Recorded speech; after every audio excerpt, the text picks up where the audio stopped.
Apreciada comunidad académica, estamento docente, estamento estudiante, reciban un cordial saludo. Hoy hablaremos sobre un tema importante dentro del campo de la radiología, como la radiología convencional y pues es la especial, y es los medios de contraste. Adicional a esto vamos a tener unos conceptos importantes para el sector de enfermería o para todo el talento humano en salud. Nuestro grupo está conformado por Jessica Alejandra Barbosa Castro, Arturo López Sierra, Iván Leonardo Luna Ortiz, Gilian Vanega Salamanca y quien les habla, Luis Fernando Sierra Quintero.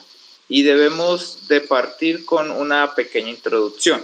Y es que en esta pequeña presentación ustedes podrán identificar unos conceptos importantes en el sector hospitalario al interior de áreas que tienen que estar asépticas cumpliendo con ciertos protocolos, pero también vamos a hablar sobre fundamentos y generalidades de los medios de contraste, ¿verdad? Como cuáles son los medios de contraste, dosis y demás.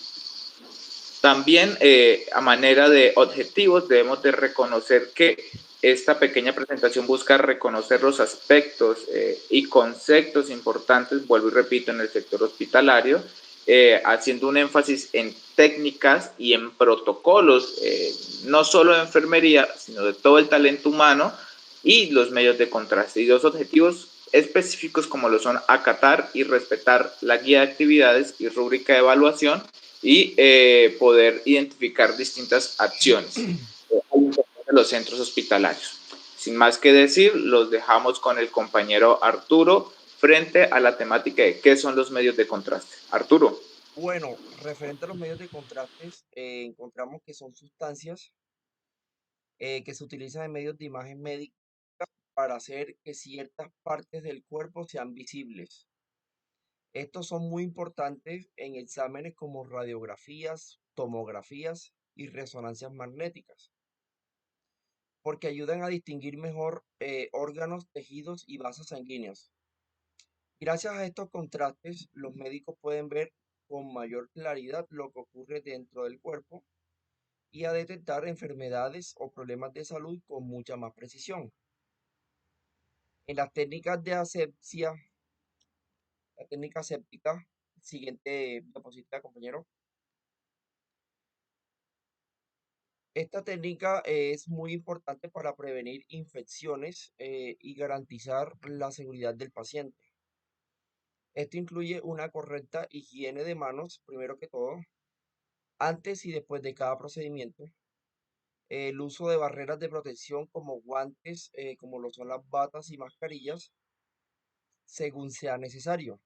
También es fundamental la desinfección y esterilización de superficies, equipos y material radiológico, así como el manejo aséptico de materiales, asegurando la manipulación adecuada de medios de contrastes y jeringas.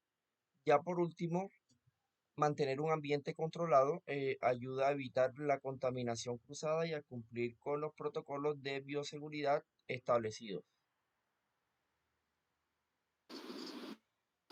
Gracias, Arturo, por su intervención en un tema importante para mitigar la contaminación cruzada dentro del entorno hospitalario y también de los medios de contraste. Continuamos con nuestra grata compañera Jessica. Por favor, tiene el uso de la palabra. Bueno, yo voy a hablar sobre, un tema muy importante. Pues primero quería hablar sobre los catéter. Compañero, puede llegar hasta el de catéter primero, que es más, pues como para poder llegar a la vía de contraste. Eso. Listo. Los tipos de catéter son fundamentales en los procedimientos radiológicos, ya que estos son los que permiten la administración de los medios de contraste y todos los tipos de medicamentos. Pero existen muchos tipos según el procedimiento que necesitamos. El catéter venoso periférico es uno de los más utilizados, que es el cual se inyecta un contraste intravenoso en estudios como tomografías computarizadas y en resonancias magnéticas. Estos yelcos, los más utilizados, se clasifican según el color, que sería el color rosa, el yelco número 20, que es de gran calibre, y el color verde, que es de mucho más calibre que el 20, el yelco número 18. Pero también podemos utilizar un catéter venoso central, poco común, que no es recomendable utilizarlo, pero pues hay pacientes con vías intravenosas muy difíciles, Este se emplea en pacientes que requieren múltiples inyecciones de contraste o en estudios intervencionistas permitiendo un acceso seguro o venas de gran calibre. El catéter arterial se usa en angiografías para estudiar vasos sanguíneos y asimismo realizar procedimientos como las embolizaciones. El catéter de drenaje se coloca en procedimientos guiados por imágenes y asimismo ayuda a drenar líquidos acumulados como accesos o colecciones pleurales. En conclusión, la elección de estos catéteres depende del tipo de procedimiento que vayamos a realizar o el acceso vascular requerido para garantizar la seguridad y la eficacia de los estudios. Siguiendo con el tema, ¿puede volverse una diapositiva antes, compañero, por favor? Siguiendo con el tema, debemos saber dónde es la vía de administración de los medios de contraste y su función renal. Bueno, los medios de contraste se administran por diferentes vías, como estábamos hablando, según el estudio radiológico. El intravenoso, que es el más utilizado en tomografías y resonancias, que es el que ayuda a resaltar estructuras internas y se aplica mediante un yelco y requiere la evaluación de la función renal antes de su uso. El oral se utiliza en estudios digestivos, como son las tomografías abdominales, para asimismo visualizar el tracto gastrointestinal. El intratecal es aplicado en estudios como la mielografía para asimismo evaluar la médula espinal. Y el intraarterial es el utilizado en angiografías para asimismo estudiar los vasos sanguíneos. La función renal es clave en la eliminación del medio del contraste, principalmente a través de la filtración glomerular. Por eso cabe recalcar que es muy importante antes de colocar un contraste a un paciente saber su función renal, porque sabemos que por ahí es donde vamos a eliminar el líquido que van a aplicar. Se mide según la tasa de filtración glomerular y el parámetro que está indicado a la capacidad del riñón para asimismo eliminar estas sustancias. Si la tasa de filtración es reducida, el paciente tiene mayor riesgo de una nefropatía inducida por un contraste, por lo que se debe tomar precauciones y considerar otro tipo de alternativas. Bueno, en conclusión de mi tema, la selección de la vía de administración y la evaluación de la función renal garantiza el uso seguro de los medios de contraste y un estudio radiológico. Muchas gracias. Gracias a usted, compañera Jessica, por tan magna intervención relacionada a las vías de administración y su importancia en la nefroprotección, como también la utilización de catéteres. Continuando con el orden del día, continuamos con nuestra compañera Gillian. Gillian, tiene el uso de la palabra. Bueno, vamos a hablar sobre las dosis para los medios de contraste. Bueno, los medios de contraste se clasifican pues en yodados y cada tipo tiene aplicaciones específicas en diferentes estudios radiológicos, siendo crucial seleccionar el adecuado para el examen a realizar. Bueno, indicaciones para su uso. Los medios de contraste son indicados para mejorar la visualización de estructuras internas en estudios como lo son tomografía axial computarizada, resonancia magnética, radiografías, y pues su uso está asociado a un aumento en la precisión diagnóstica, especialmente en patologías difíciles de identificar. Bueno, dosis recomendada por tipo de examen. Las dosis de medios de contraste varían dependiendo del tipo de examen y la técnica empleada. Por ejemplo, en TAC se recomienda de 1 a 2 ml por kilogramo de peso corporal, mientras que en estudios de resonancia magnética la dosis común es de 1,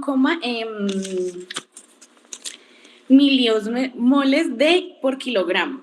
Bueno, ya para hablar de las reacciones adversas, tenemos que se clasifican en inmediatas o insidiosas. Bueno, las inmediatas ocurren en minutos, como dificultad respiratoria, mientras que las insidiosas pueden aparecer horas después o incluso días después. Bueno, los mecanismos de las reacciones pueden ser mediadas por la inmunoglobina y mediadores por la liberación de los químicos y reacciona dependencia de la sensibilidad del paciente a componentes por el medio de contraste. Y pasas a la siguiente diapositiva, por favor. Bueno, y para el protocolo de venopunción tenemos que es una habilidad esencial de enfermería, pero requiere técnica, precisión y un enfoque centrado en la seguridad del paciente para evitar complicaciones. Pues primero que todo sería la preparación del material, guantes estériles, torniquete, aguja hipodérmica o mariposa, jeringa o tubo de extracción, alcohol, gasa, espadrapo, contenedor de objetos punzocortantes. Bueno, y para la selección del punto de punción, pues es preferir la vena cefálica, basílica o mediana del brazo. Evitar zonas con hematomas, cicatrices o signos de infección. En pediatría, considerar la vena del cuero cabelludo o dorsal de la mano. Ya en la preparación del paciente, pues explicar el procedimiento para reducir la ansiedad y asegurarse de que el brazo esté relajado y bien apoyado. Ya pues en el procedimiento colocar el torniquete de 5 a 10 centímetros por encima del sitio de punción, limpiar el área con antiséptico en movimientos circulares de adentro hacia afuera, insertar la aguja con el bisel hacia arriba con un ángulo de 15 a 30 grados. Asegurarse de que fluya la sangre, el tubo, la jeringa y retirar el torniquete. Bueno, para finalizar, se retira la aguja con suavidad y se aplica presión inmediata con una gasa. Fijar la gasa con espadrapo o desechar la aguja en un contenedor. Listo, eso sería todo. Muchas gracias. Gracias, compañera Gillian, por su intervención. En aras de cumplir con lo establecido, tiene la palabra el compañero Iván con su tema de reacciones adversas. Iván. Hola compañeros, tutor, ¿cómo están? A continuación, pues voy a hablar sobre los tratamientos a reacciones adversas o a medios de contraste, contraindicaciones para el uso de medios de contraste. En cuanto a las reacciones, encontramos 3 reacciones que se clasifican en leves, moderadas y graves. En las reacciones leves podemos encontrar síntomas como lo son vómitos, picazón, urticaria o sensación de calor o malestar general. Los tratamientos y tipos de observación para este tipo de reacciones leves se debe monitorizar el paciente, verificar signos vitales, se pueden administrar algunos medicamentos, como un ejemplo sería la cetiricina, que puede servir para la urticaria o para la picazón. Ya como puede esto generar algún malestar general, se pueden también usar analgésicos y antieméticos por si el paciente sufre de mesis. Las reacciones moderadas, estas tienen como principalmente dificultades como son dificultad respiratoria, hinchazón facial, broncoespasmo leve y a veces tiende a la hipotensión. El tipo de tratamiento y también la observación del paciente sería verificar signos vitales. Se pueden usar antihistamínicos, ya sea por vía oral o sea por vía intravenosa. Cuando los pacientes tienen de pronto algún choque anafiláctico, se puede usar en algunas ocasiones los corticoides, y por si llegan a presentar dificultad respiratoria, oxígeno medicinal. Ya para las reacciones graves, ya estas como tal presentan reacciones como lo son la anafilaxia, edema de glotis, arritmias graves o en el peor de los casos un paro cardiorrespiratorio. Ya en esto pues ya influye mucho lo que son los medicamentos de carro de paro, como por ejemplo la adrenalina. En esos casos, listo. Ahora puedes pasar a la siguiente diapositiva, compañero, por favor. No, qué pena, no, disculpa. Listo. Ahora pues voy a hablar sobre las contraindicaciones para el uso de medios de contraste. Que son, pues las 4 principales sería la alergia conocida a medios de contraste, que antes, digamos, de realizar el estudio como tal, se le debe preguntar a la persona si alguna vez le han realizado exámenes con medios de contraste o si presenta alergia a medios de contraste. Como el medio de contraste es tan nocivo para los riñones, también puede causar una insuficiencia renal grave. En el embarazo, pues se debe tener en cuenta que esto se debe hacer bajo un riesgo-beneficio, ya sea si realmente la paciente lo requiere. Y la otra sería hipersensibilidad a los componentes de medio de contraste, pacientes que de pronto se ha evidenciado de pronto una hipersensibilidad a los componentes de un medio de contraste. La siguiente, por favor. Listo, entonces, a continuación, entonces voy a hablar sobre los protocolos de colocación de sondas Foley para colon por enema y sonda Nelaton para una cistografía. Los materiales necesarios, se requiere más o menos una sonda Foley entre tamaño o calibre de 18 a 24, dependiendo del paciente. Se necesita lubricante estéril, solución de lavado o agua estéril, guantes estériles, jeringa estéril, bolsa recolectora de drenaje, toallas o paños estériles, antiséptico para la limpieza. Es muy importante que todo este procedimiento sea totalmente estéril para que ningún tipo de microorganismo o bacteria ingrese al cuerpo. El procedimiento y preparación, se le debe explicar primeramente al paciente cómo se le va a realizar el examen, cuáles son las posibles molestias y posibles complicaciones que va a tener durante el examen. Se debe verificar que la orden médica esté completa y sea clara y que el paciente sea el correcto para realizar el examen. Se debe tener un ambiente totalmente limpio y adecuado donde se le pueda realizar el examen al paciente. Y por último, tener el equipo listo y totalmente estéril para realizar el examen. La posición del paciente se coloca de cúbito lateral, dependiendo también de la técnica del profesional. Antes de insertar la sonda, se debe lubricar adecuadamente con el lubricante estéril. Muchas veces se usa lidocaína. Se coloca la sonda, se debe colocar y se debe conectar a la bolsa de drenaje. Ya para finalizar, en este procedimiento se debe inflar el balón con 10 centímetros de agua estéril.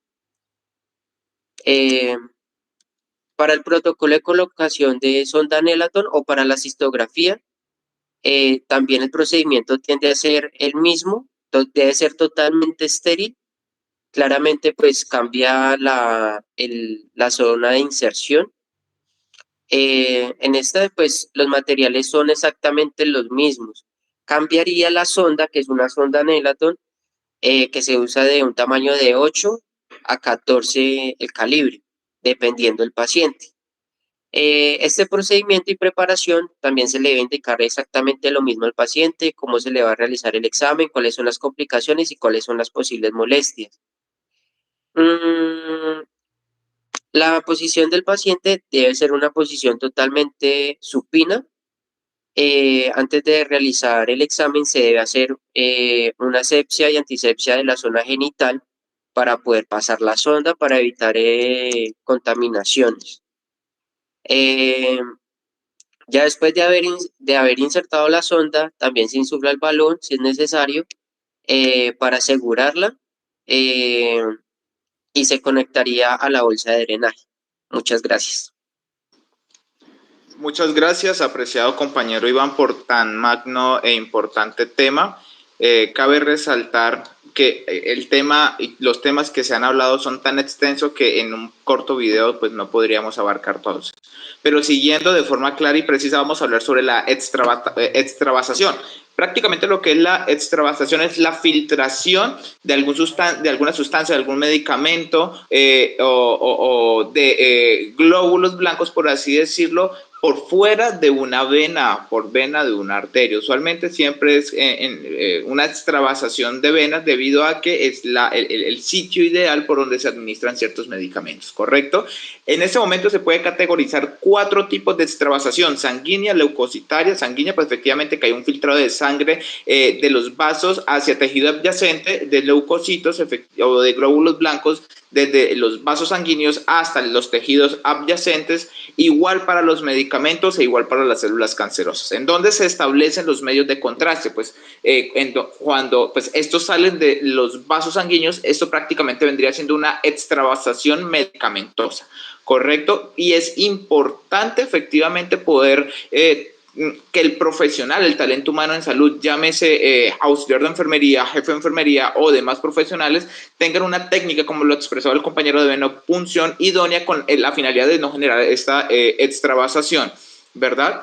Siguiendo con el orden del día, vamos a hablar de nefroprotección. ¿Y es qué es la nefroprotección? Prácticamente es el cuidado de las funciones renales, debido a que los medios de contraste pueden generar algo llamado NIC, que son nefropatías inducidas por medios de contraste. Usualmente desde el 2003 se considera como un tipo de lesión renal la utilización de los contrastes generando estas NIPs, como por ejemplo, ya lo había expresado el compañero Iván, insuficiencias, y también la compañera Jessica, ¿correcto? Entonces, hay aspectos grandes o hay unos protocolos o una lista de formas o unos estándares para proteger nuestro tejido renal. Sin embargo, existen unos más importantes que vamos a traer a colación, a grosso modo. Número 1, la tasa de filtración glomerular, como le decía la compañera Jessica, estar siempre mirando cómo están esos valores cuantitativos, si están por encima o por debajo de la media.